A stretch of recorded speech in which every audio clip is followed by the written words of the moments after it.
biggest thing for me was being able to differentiate mastery from being familiar with something. Most people get to the point where they can code something and they can do it pretty confidently, but once I feel like I've gotten to that point, I'll read a book on best practices for whatever that thing is. Even the smartest and best programmers or whatever you're doing, I find they plateau at that stage, and that's when other people who put in that extra work can surpass them. Welcome everybody to episode 28 of the Paul and Pals podcast. I'm your host, Ponyboy Paul. It's 29. Fuck. Welcome everybody to episode 29 of the Paul and Pals podcast. I'm your host, Ponyboy Paul. And Paul and Pals is a podcast where I interview my creative pals who are creating the life that they want to live.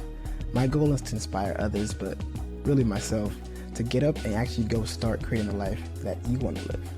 And in this episode, I have a creative conversation with my pal, Benji Bear. He is a software engineer, photographer, web developer, and apparently part-time fisherman. And in this episode, we actually talk about why he's currently in Alaska, how he's able to basically get the Empire State Building lit up just for him, and how he created an online multiplayer game that's been played almost 1 million times in over 150 countries. Also, after you finish listening to this episode and you want to know my personal takeaway from it, you can actually subscribe to the Paul and Pals newsletter, and you can find that link in the show notes. But without any further ado, let's get creative.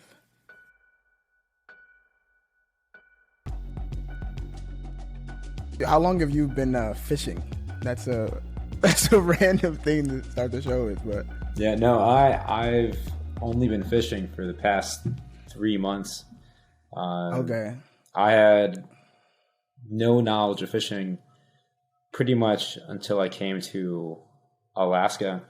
Part of the reason why I came out here is I wanted to get into that as a hobby, and Alaska in the summer is the best fishing there is here in the U.S. So pretty much during the pandemic, once my lease ended in San Francisco, I was actually considering getting a sublet from somebody else because the sublets were so cheap back then. But my manager was like, dude, you should just get out of the state of California and try something else. And wanting to hear that from my manager was pretty cool.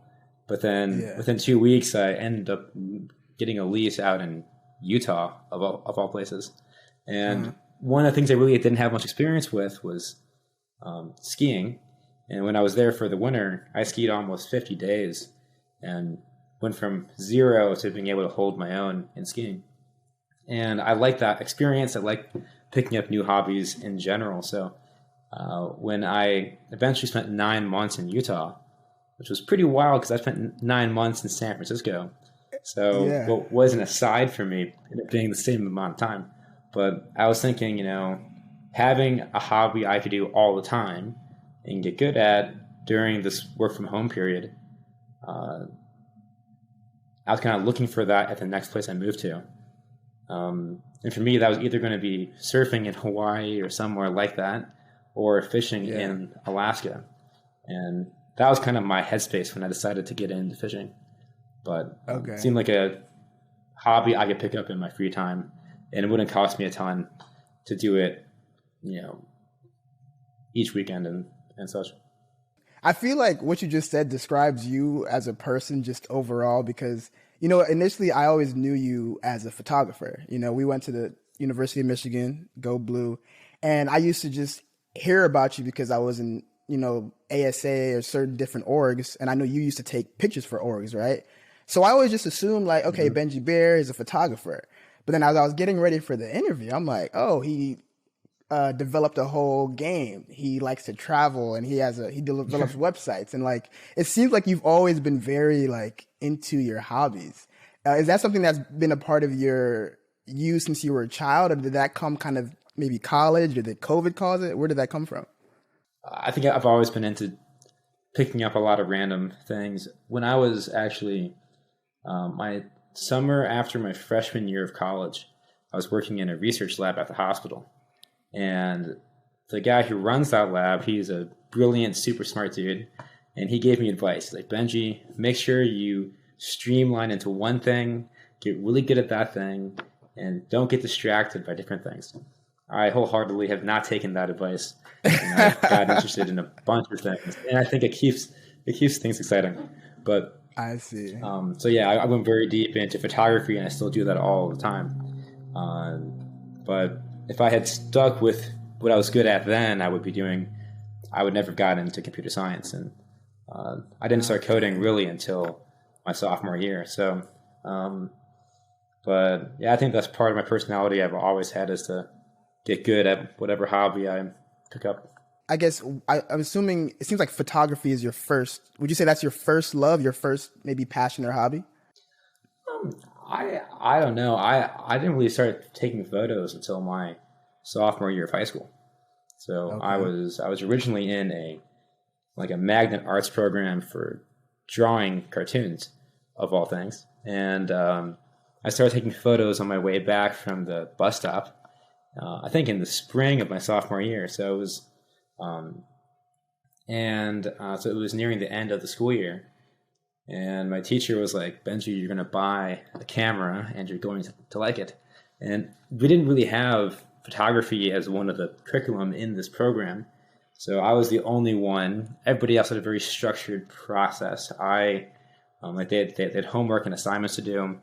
I was just given a pre-signed, stack of pink slips, which is what you need to go to the bathroom and walk around the hallways, that had my teacher's signature, but no start, date or rationale. I could fill that in whenever I wanted, and I could go leave school and take photos. you had a hall pass.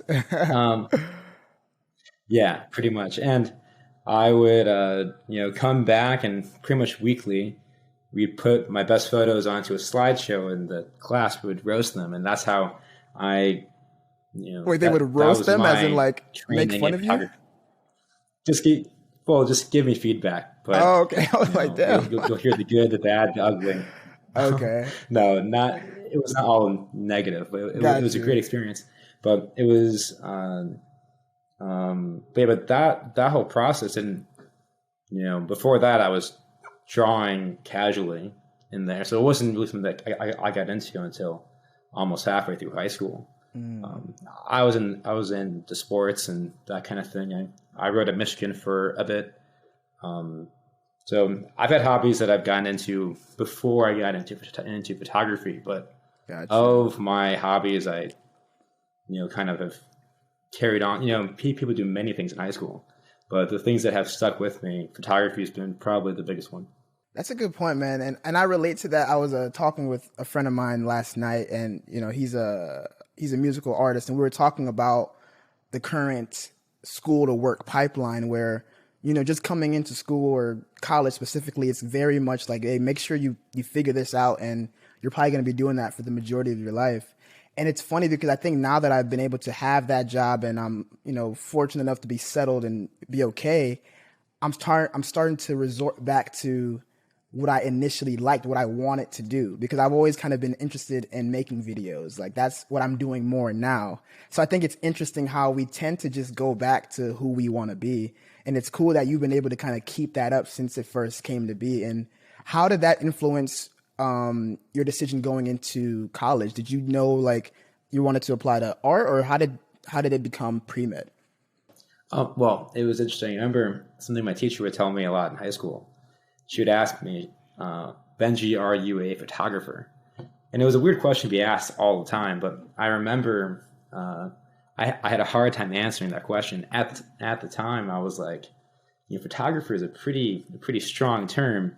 I'm a dude who takes photos. Yeah, I wouldn't go as far to say I'm a photographer. But then my senior year, I applied for this thing called the Scholastic Art and Writing Awards. It's a big nationwide competition for different kinds of art and writing. It's pretty much the biggest by number of applicants high school competition there is, and the top award there is this thing called the Senior Gold Portfolio. I think it's 7 artists and 7 writers get picked for this, and there's a regional level, and then once you get past your region, you go to the state, and if you win in your state, then that goes to the national thing where you become a contender for that kind of award as a senior. And my portfolio had been one of those 7 artists who were picked. So that was pretty cool. We got to go to New York City, and there was the ceremony was at Carnegie Hall, and Whoopi Goldberg was like the MC for it, and I think Chelsea Clinton was also there giving a speech. They actually lit up the Empire State Building gold, and it was a fun experience. But after that, I was like, maybe I can call myself a photographer now. But why did you not have this? Why did you not have that? I guess maybe not confidence, but certainty in that initially. Like, obviously you were good at it, but like, what made you feel like you weren't a photographer? Oh no, I had a bunch of different things I was into in high school. One, sports and rowing were one of those. But I think especially when you're starting, even your good photos aren't super intentional.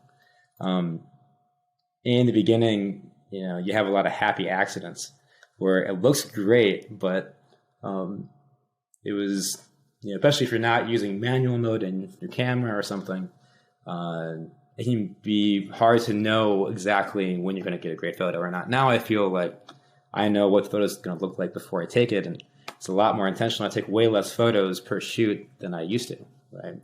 Because it's a lot more intentional.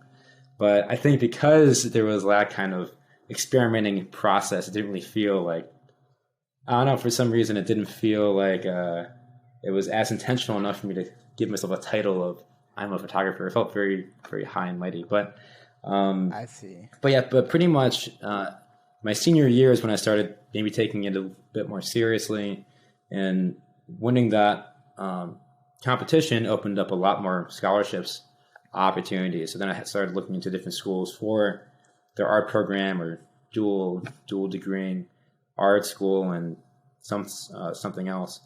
But at the schools I was looking at, it was really, really hard to do both an art degree and your normal stuff anywhere close to 4 years. So I ended up not going through the whole curriculum, and I just kind of did it on my own.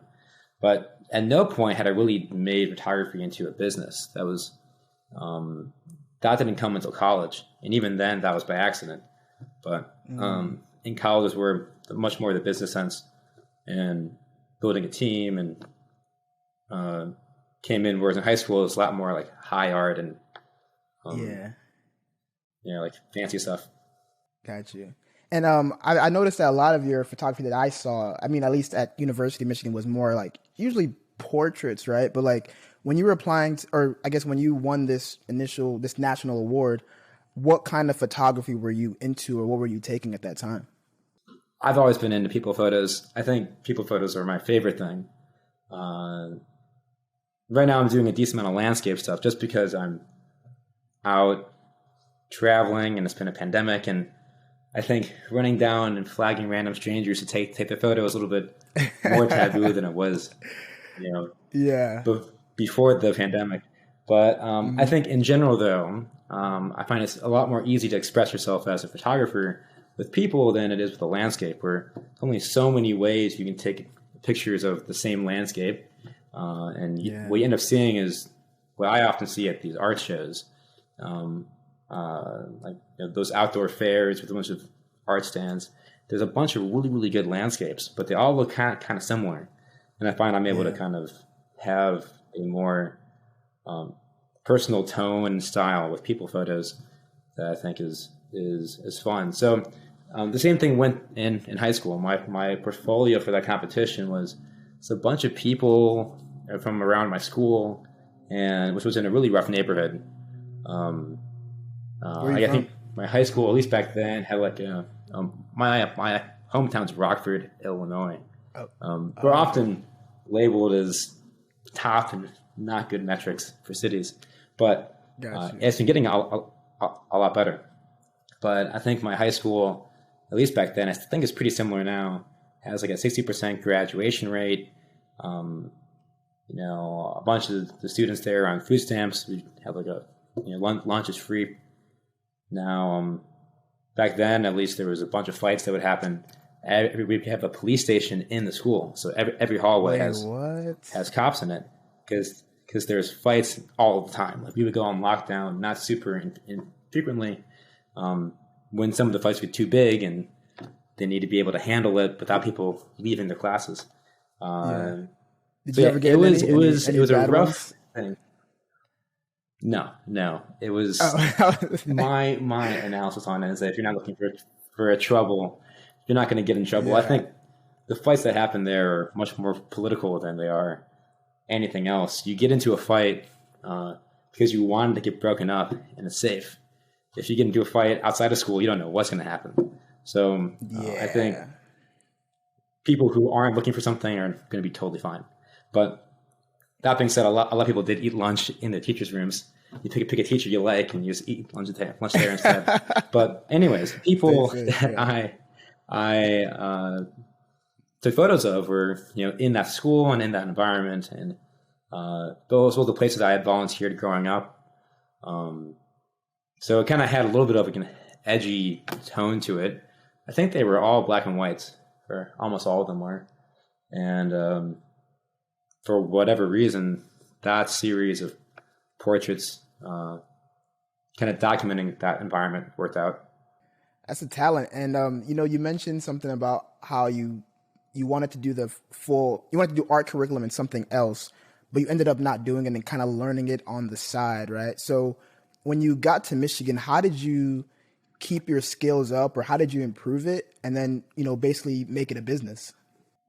Yeah, one of the things that I remember thinking about when I was deciding if I wanted to take a class or not was I kind of liked the informal way I learned photography in high school, where I didn't really have a structured theory of here's how you should be editing, here's how, I learned the general artistic ways to compose, like a painting, for example, which is similar to any kind of art medium. But I didn't get the formal, here's what you should be doing. And I kind of liked how I did things a little bit differently than other people did. And part of me worried that if I took a course on it, I would start doing what everybody else was doing. So I don't think I actually never took a course in college. The ones I thought were cool, they didn't really allow people who weren't getting the degree. So the intro courses I wasn't really interested in. But yeah, like in high school, I had this art community that was really fun. I had actually, by my senior year, I think I had 3 hours of art class. I had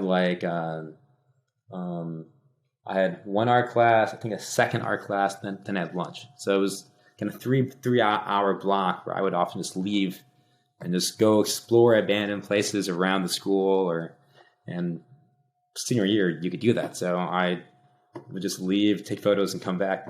But in college, I lost that. So I didn't have that kind of crazy community around me, and I was surrounded by entirely not then engineers. I was pre-med initially. Mm-hmm. But it was all people in the STEM field. So my sophomore year, I decided to join a fashion magazine, which I thought was the scariest thing that I could get into. Like, one, taking photos of models. I didn't know anything about doing that. And then, two, I figured it would be a community of people that would kind of fit that thing that I had missed from high school. And it definitely did. Like, you go on these shoots for this fashion magazine, and you have like somebody from we had different orgs in that magazine. We had like a photography division, we had a fashion team, we had a business team, and the fashion people come up with these crazy ideas for shoots, and then kind of slices up the college experience. But so I did that to that was very intentional. Something I tried to do to keep up some skills and get into an area that I didn't have much experience in, and kind of scared me. By the time I was, I think a junior, I was on the board, and I didn't realize this until we had our pitch for people to join the org. Everybody comes from Festival, and you explain what you are to them, and the entire board goes up. And I realized then that I was the only guy on the board. So that was fun. It was like 14 people. I'm the only dude. Yeah. But I think my senior year, there was like one other guy. But That's But interesting. then eventually when I started taking photos and my business started growing, that took up a humongous amount of time. And that definitely kept me on my toes. I learned to edit very, very fast to be able to do my schoolwork and do a few hours of shoots most days and all that kind of stuff. And even when I wasn't doing shoots for a gig, I was often doing them on the weekend at tailgates for fun. Yeah. And yeah, I put a bunch of hours into that during college. Yeah, you made the most of it. I remember when I was going back through our Instagram DMs. I remember I had actually asked you if you could do the I don't know what year it was, but the African Student Association show. I remember I had asked you. I'm like, yo, what are your rates? Maybe we can set something up. I don't think we ended up moving forward, but I remember that you were known enough to the point that I could like, hey, you're that guy, right? Also, that reminds me, I didn't think your real name was Benji Bear. I thought it was like a kind of like I have Ponyboy Paul. I'm like, okay, Benji Bear, that's kind of your thing. Yeah. Because I'm like, nobody's real last name is Bear, and then the Benji fit so well. So I had to I don't know how often you get that, but that stood out to me for sure. There's And I was always a gonna phase say, in every friendship that I have where, oh, sorry. no, I think it was a delay on my side, but yeah, what'd you say?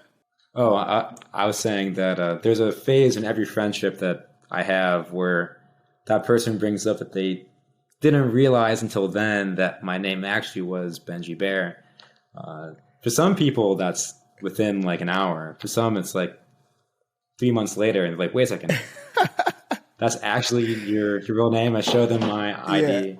Yeah, it's technically it's Benjamin Bear, but I go by Benji. And Got you.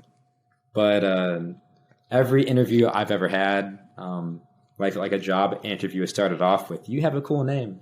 And so I thank my parents for helping me get interviews by picking a fun name. Yeah, no, it's a dope name. You gotta capitalize on it. And we were talking about, you got into photography, but you mentioned that pre-med and engineering. So where did they come? Like, what inspired you to start pursuing that? Well, I always liked doing like the science, math stuff in high school too.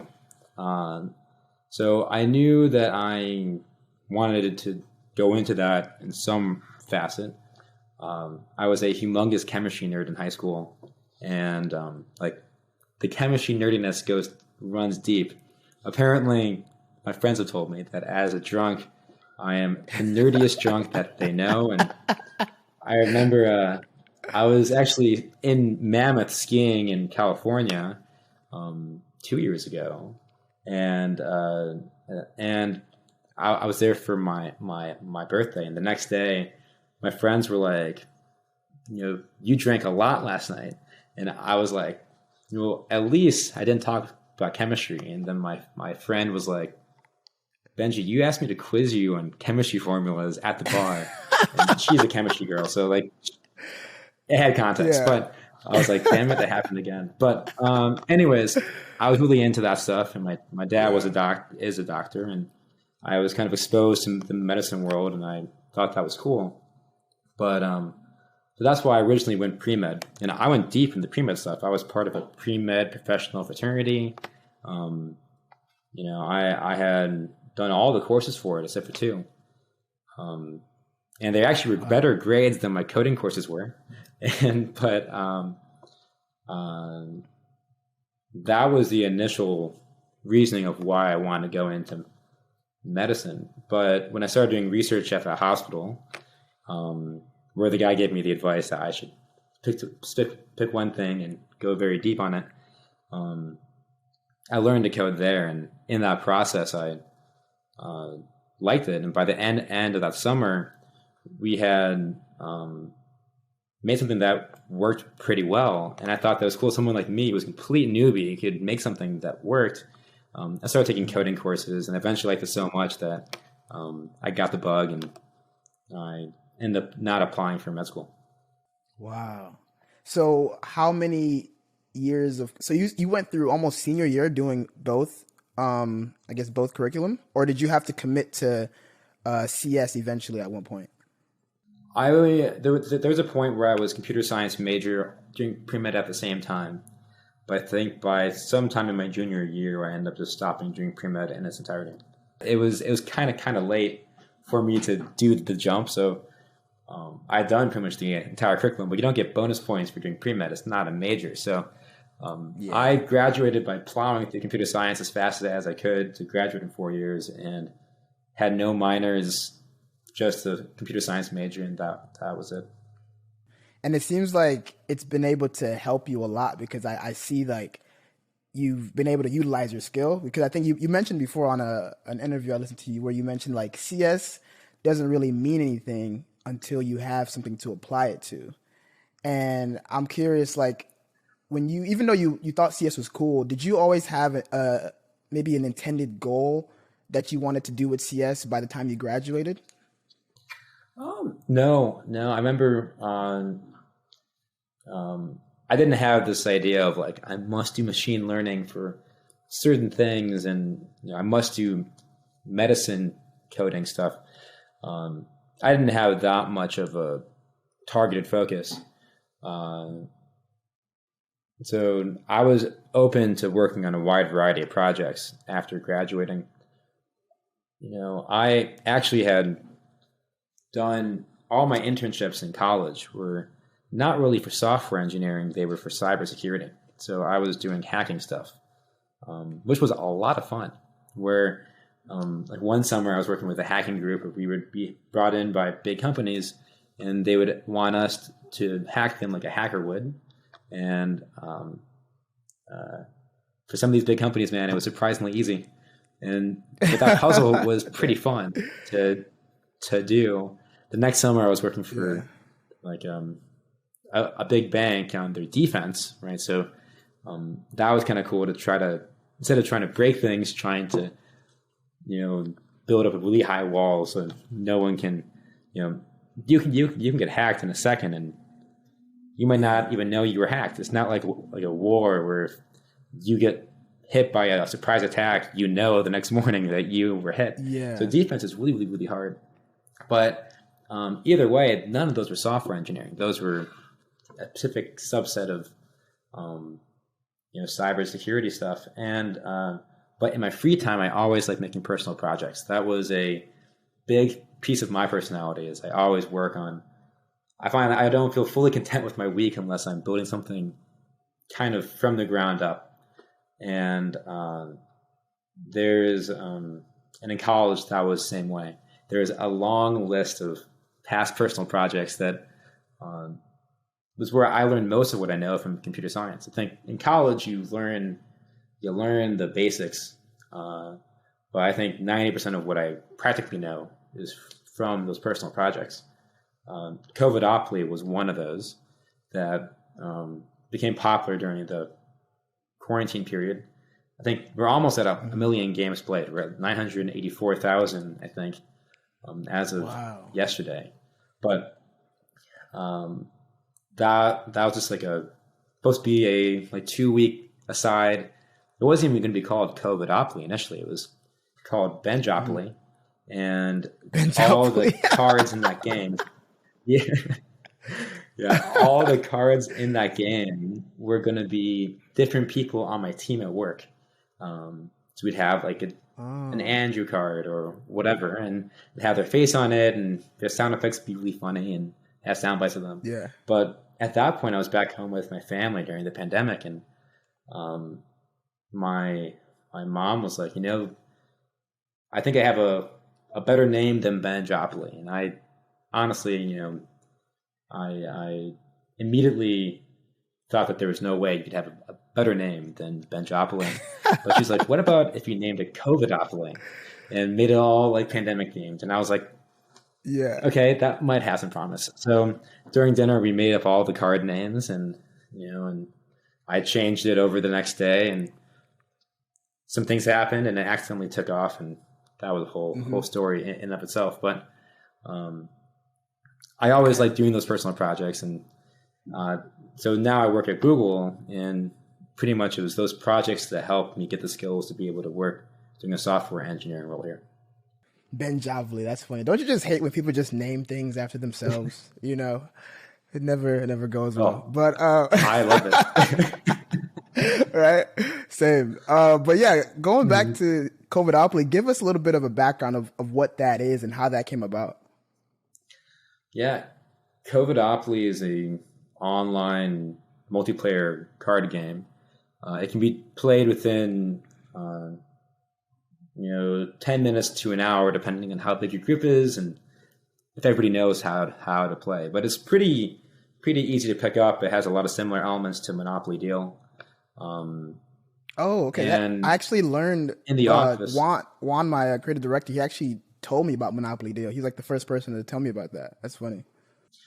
Well, yeah, it's a fun game, and it's a game that we used to play in the office. We had a game day Thursday tradition where every Thursday during lunch, my team would come and we'd play a card game or different board games for an hour. We actually have these two giant closets just full of card and board games.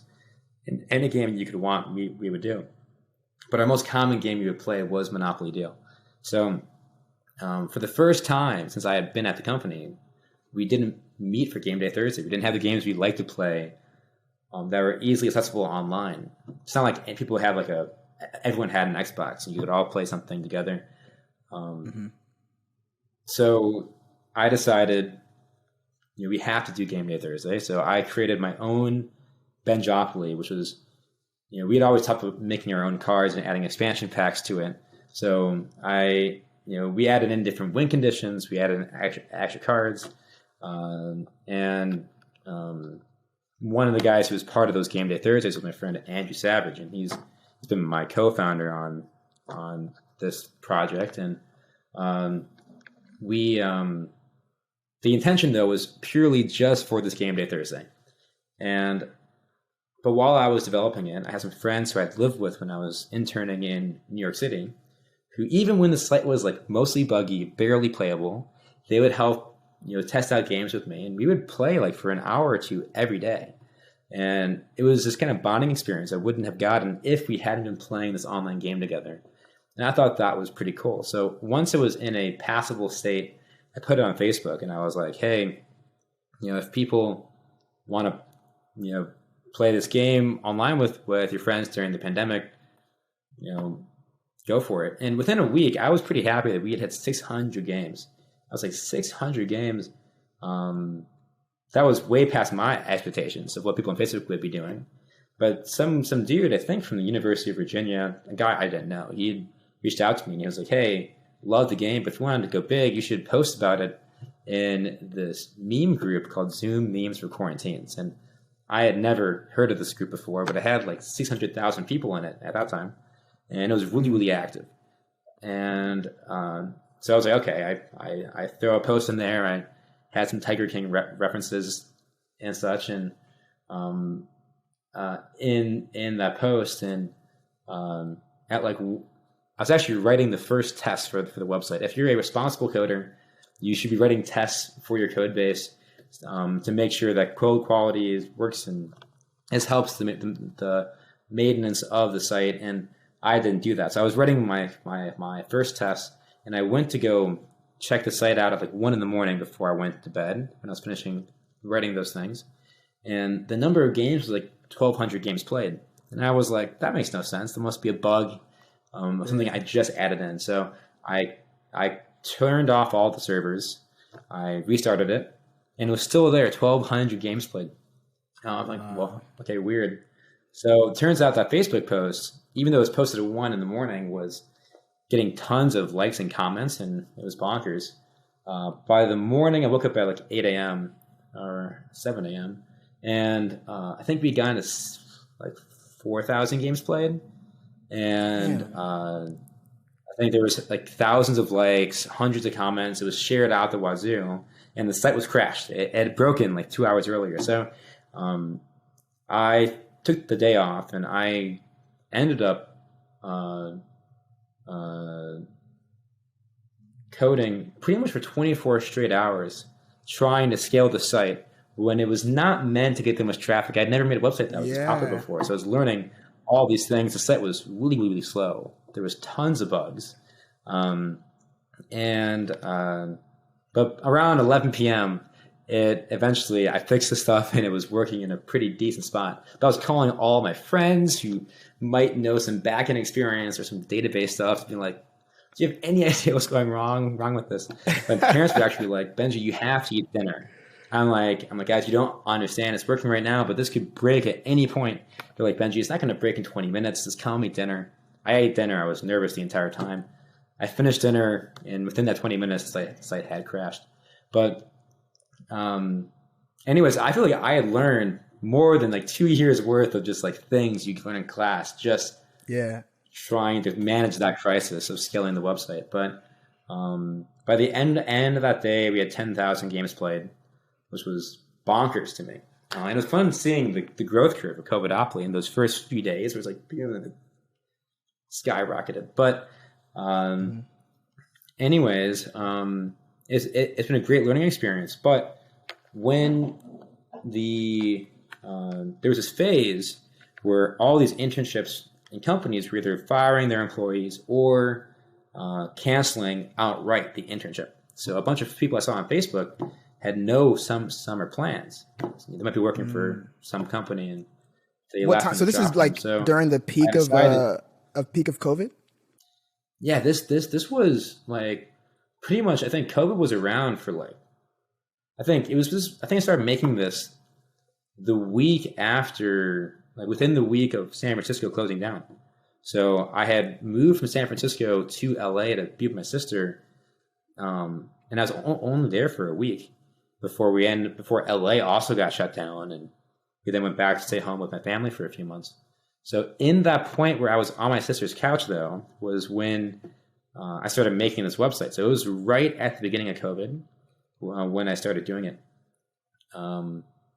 And it maybe took me about 2 weeks to make the initial site that went out there. And I think probably 2 weeks later or so was when it really got a lot more traction, or so. But everyone was losing their internships at some point. So I decided to talk with Andrew, my co-founder, and I was like, what if we did an internship where people were volunteering to work on the site for free, just in general.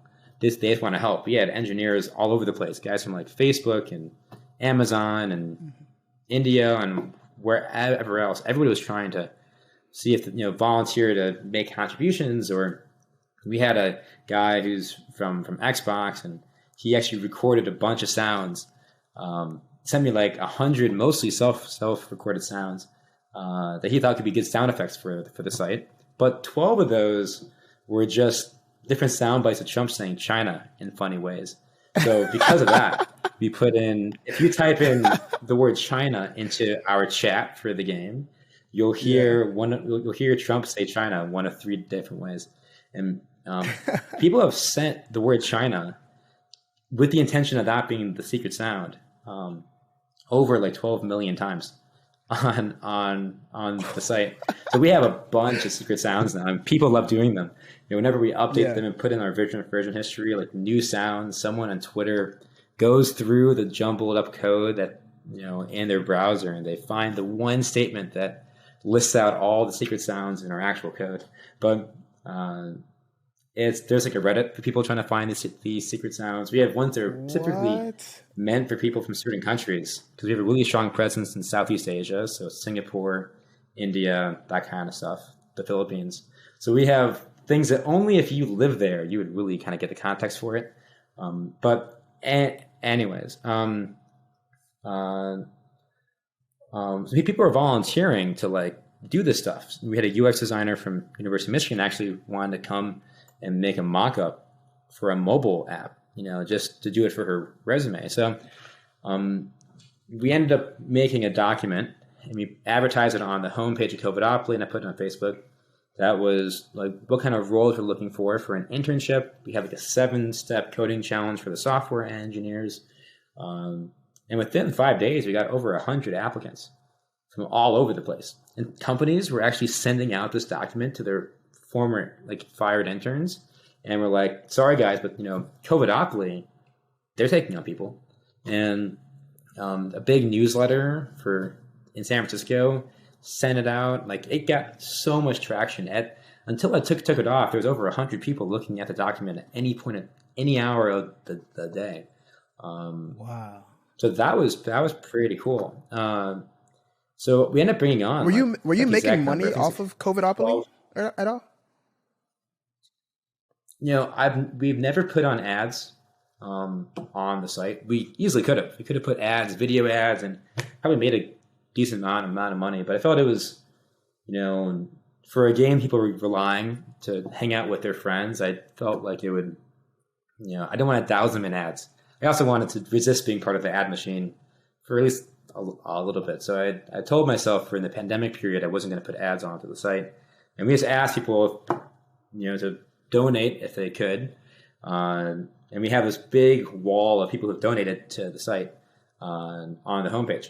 So if you donate even a penny, you put onto there.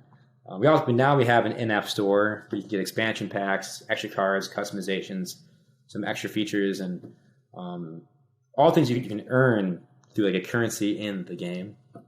But if you want to just get those as add-ons, you could pay for those as well. So that it's not like we're making bank on it.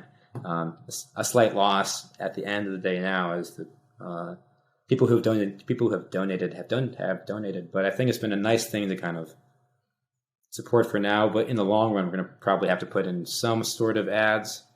But yeah.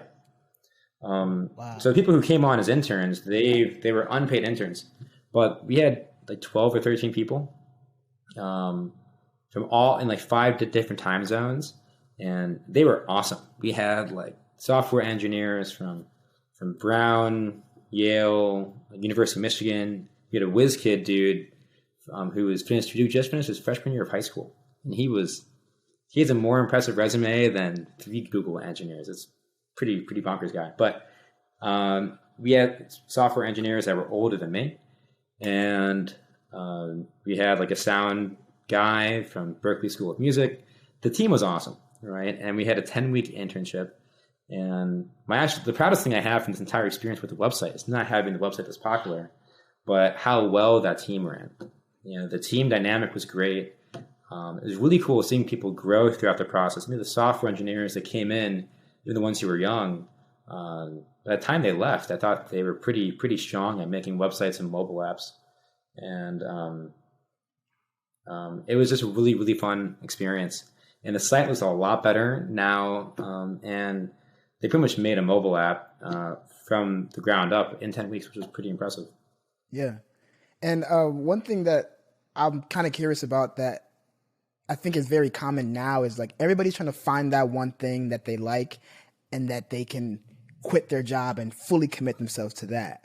But it seems like even though you have these, side hustles, hobbies, passions, it doesn't seem like you're in a rush to leave your job, right? So for you, is it like you more are just purely doing it just for fun, but you still really enjoy your day to day? I think I am in a lucky spot where I have a really good team at work. So I work at Google. I work on YouTube, which for me has been a fun thing to work on because it's a thing that I use all the time. So, it's fun being able to show like, hey, I changed this or added a new feature, or I added double tap to seek for iPhones or whatever. And I was actually showing a friend like, man, I added this new feature. It's just launched, looks cool. And it even works when you turn your phone sideways.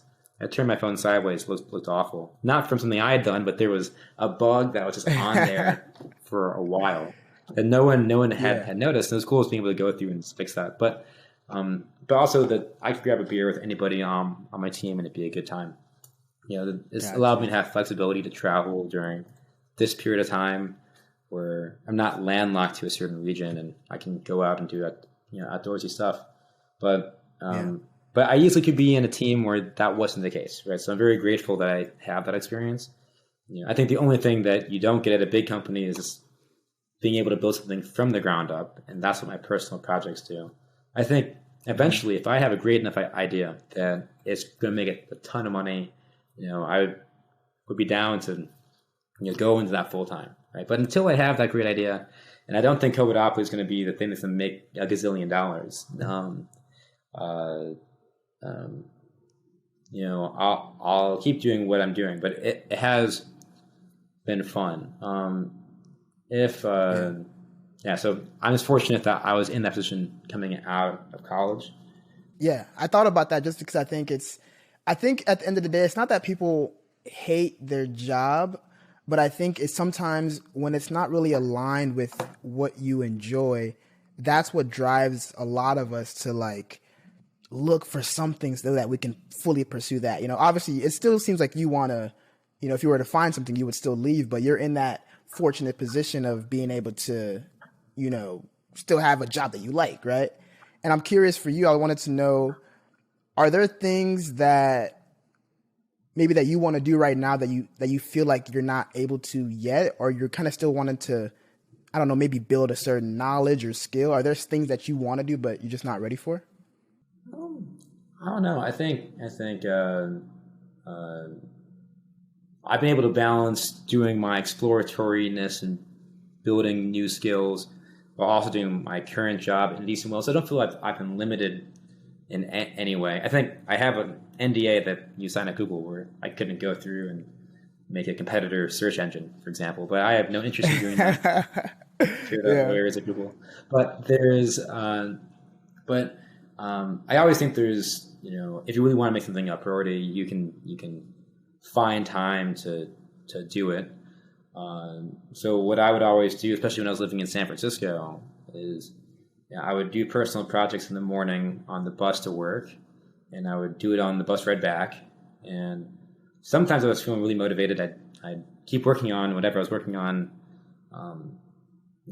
when I came back from work, because what else are I going to be doing on like a Tuesday night? But on Sundays I would spend the entire day at my favorite coffee shop, and I would just work there from the time it opened to the time it closed. And that was the day I get my big pictures done on whatever project I was working on. And I think that mentality could extend to not just coding projects, but for whatever skill I was trying to get good at. The daily routine of doing, chipping away at it, and then having one day dedicated to really, really putting all my attention into it. And I was able to do that with a full-time job. And right now, one of my things I'm trying to work on is, in a similar way, Spanish. So in my free time, I'm trying to do Duolingo and listen to podcasts, and when I'm in the shower in Spanish or whatever. And I don't know, I feel there's like so many ways to find time to do things. I remember in college, like you're busy. You have coursework, you have projects, you have whatever personal orgs you're in. But I still found I could listen to books while walking to class, right? And you can get through a lot of books doing it that way. So I don't know. I think one thing I found I've been generally, I like to think is a strength of mine, is being able to recognize when I've mastered something. So I find it can be hard to distinguish when you're familiar with something and when you've mastered it. I think a common example is when you're reading like a textbook or an essay for school, and you're like following the history of some war for history class. And you're like, oh yeah, this makes sense. I get what's happening. You close the book, someone asks you what you just read, and you're like, you have a really hard time really explaining what you just did, even though it made sense. You're familiar with what you just read, but you haven't mastered it. I think being able to distinguish between those two is most people have a hard time with. But also another problem is that I found looking at other people that I've also tried to get better at is when you're spending a lot of energy doing something, but you're not really doing any learning in it. Often if you're coding, you're working on some bug, and if you get into a certain kind of bug, you might spend 10 hours and you're spinning your wheels, making no progress, and only once you fix it at the end, you've made a tiny bit of learning once you figure out the gimmick. This is different than learning by, I've done something, it's failed, but I know what I did wrong, and I can now try something different, and you kind of, even if you keep failing it over and over again, you're kind of getting closer and closer, and you're learning every step of the way. But the spinning your wheels and thrashing, that's the worst.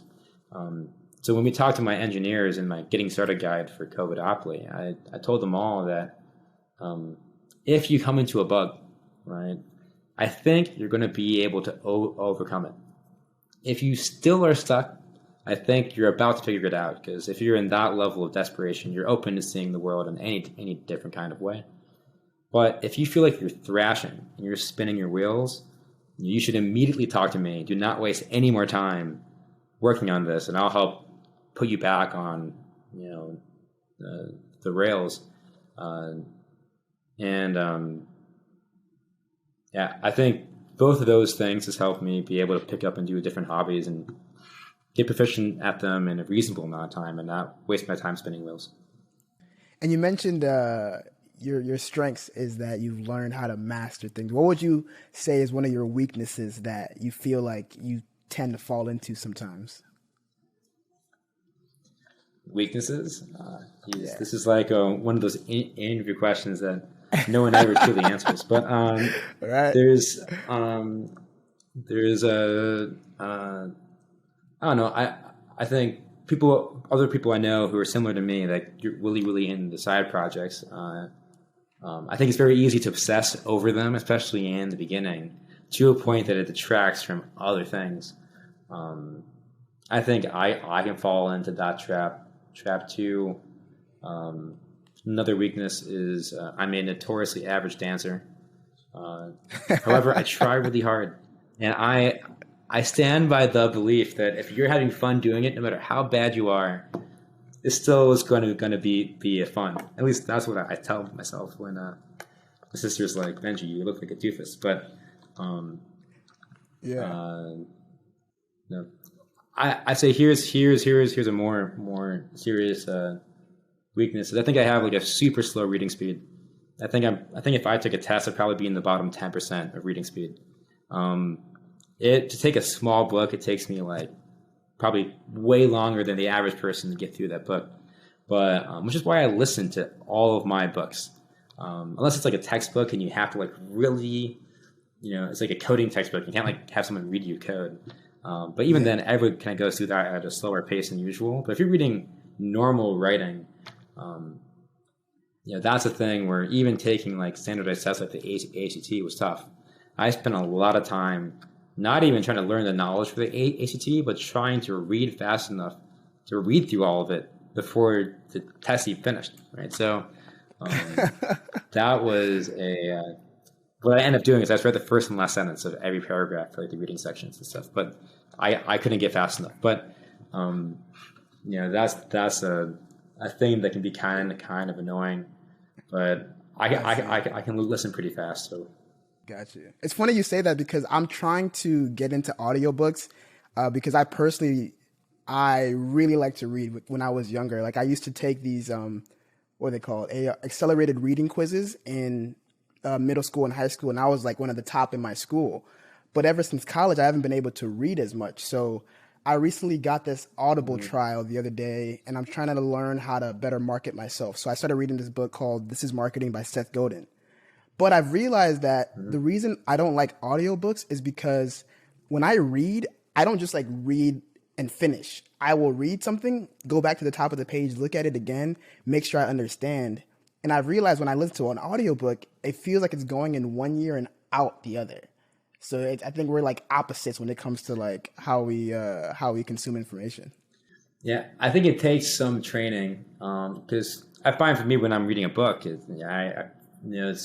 I'll read through a paragraph and be like, wait a second, did I fully get that paragraph? And I'll read through it again. I find that same problem happens with audiobooks. But I think what's happening there, at least for me, when I was getting more and more into listening to books, is it was more a matter of focus. You have to focus when you're reading the book. But I think there's not really anything different between an audiobook and what we're doing right now. We're talking, and you're able to process what I'm saying. I think if people can handle a conversation, they can also handle audiobooks. But the big thing is making sure that when it's just like a one-sided conversation, like an audiobook is, that you don't like drift off and you're like, wait, what's that? Yeah. But I find with practice, you kind of, get that, but I think anybody who can have a conversation with their friend can do it too. Gotcha. Yeah, I'm gonna work on it. And one thing I want to ask you is, throughout this interview, you've mentioned your family a lot. You mentioned staying with them early on. You mentioned your sister going to stay with her. It seems like they've had a really impactful presence in your life. Like, what's the most influential thing, or maybe most memorable thing you feel like your family has taught you? Oh, well, yeah, my family, we're very close in general. One, I have like 60 or 70 something cousins now. Like, I have this huge Moroccan family on my dad's side, and they're bonkers. My grandma's, from Morocco. She's like one of 8 brothers and sisters, and they all had a bunch of kids and whatever. And most of them live near Chicago, which was not too far from where I grew up. So I was raised kind of going to these humongous, even like a Friday night dinner would be easily 70 plus people, not even like a big holiday. And so that was a bunch of fun. Having that tight knit family, and they're all like the Moroccan immigrant kind of people, where they all came, they learned English and they started their own businesses. And they're fiercely entrepreneurial as a mindset. And my grandpa would always say, like, don't waste yourself working for somebody else. Work for yourself, yada yada. And I think, but that kind of mentality has been like a touchstone for me when I go back to a holiday, or see all my relatives. It kind of reinvigorates you to go above and beyond and do that personal project or whatever. I think that's been one of the biggest things I've taken from my family as role models in that sense. And I do think doing your own business and being able to do well enough that you can hire other people and they can live their life because of the value you're bringing to others is one of the highest callings there is. And one of my favorite things for photography at college was not just taking the photos, but eventually I had a mass team of like 8 photographers that I would do my own gigs, but then I would also manage and find gigs for them, and they'd be able to make some of the money for either paying off college or whatever. And one of my photographers sent me a message during the summer, and she was like, she thanked me for providing all these gigs, and that was helping her pay, for her college. And that was one of the most, like happiest memories from the photography world, was that kind of thing. So I think that focus comes from my family for sure. And I think my siblings are also they're my sister Emily, she's in music, and she's been killing it. And my sister Lauren, she's now looking to do some consulting stuff, and every org she gets into, she gets asked to become the president. She's very good with those kind of soft skills. So I think we all kind of motivate each other to work really hard. No, that's lovely, man. I relate to that a lot. I think it's really dope to be able to just help people. You know what I'm saying? I think, I don't want to get too deep or cliche. I think, like, to me, life has always been just people. Like, I love when I can just, like, a friend will ask me a question, and if I'm able to really just explain it in a way that I know that they will get it, and then they get it, I feel happy, just because, I didn't get anything out of it. They didn't pay me, but just the fact that they were able to learn from me and then go and, bless their own life, I think is really dope. So I think it's really cool that you've been able to help others, even with the intern program, getting, gigs for other photographers. It really shows that, you're very selfless in how you operate. And I think that's, it's really what I like to learn about and talk to people like that. So keep up the good work, man. But you've blessed us with a lot of cool insights and stuff. So before I let you go, I want you to, if somebody was to miss every single thing you said, maybe not the part where you said you couldn't dance, but everything else, and you wanted to just bless them with a little bit of advice, what would you say to somebody that wanted to know how to best create the life that they want to live? I don't know.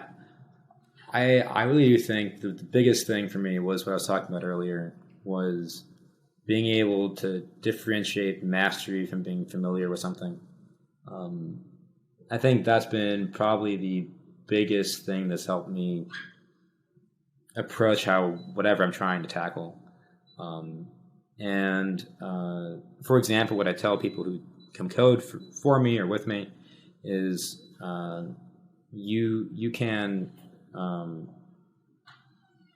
if you're learning like a new technology, most people get to the point where they can code something and they can do it pretty confidently and it's going to work. And once they get to that point where they're pretty familiar with it, that's where the learning usually stops. But I think for me, once I feel like I've gotten to that point, I'll read a book on best practices for whatever that thing is. Or I'll read a book usually I'll read a book like that, a book on styles, to make sure that's the best thing for someone else to read if they're going through your code base later. I put in a bunch of work after the point that I feel I can do everything I normally would think that I wanted to do with it. And that extra step, I think, is huge to get yourself in the habit of recognizing when you should get into that stage and executing on it. I did that with photography too. And I said even the smartest and best programmers or whatever you're doing, I find they plateau at that stage, and that's when other people who put in that extra work can surpass them. I like that, man. I never thought about stuff like that, because I'm kind of like the person you describe, where I really don't like leaving something without having it figured out. So I'll just stay there for hours. But it is kind of cool to think about it and like, am I done learning here? Is there anything else I can do? But I'm so like, I'm very like, I gotta finish it now. So I think it's good to like look from that perspective of like, take some time away and like see how else you can learn or better yourself in what you're doing. So I think that's still good advice, man. I say I appreciate it. When Ponyboy Paul becomes a humongous podcast and you really got the flow for your video editing, done, or whatever it is, you got the software done, you know exactly how to do it. Like that's the point where I'd say, do some really rigorous course or something where you learn all the ins and outs of this best practices and shit. Yeah. You said it first, man. I'll follow you up. Once I blow up, I'll have you back on and we can discuss what I've learned. But man. No, but I really appreciate you giving us the time. I know you're in Alaska, so I don't want to take too much time away from you, so you can go back to fishing or whatever you're doing out there. But thank you for coming on. And before I let you go, I want to know, where can people find you and how can we maybe support whatever you're doing? Your personal projects. Yeah, I mean, I've too many Instagrams, man. For photography, I have Benji Bear Photography with underscores. They can. My personal Instagram is Sorry Goldilocks with SRRY Goldilocks. Anyways, if people message me or find me on Covidopoly or the photography Instagram. Got you.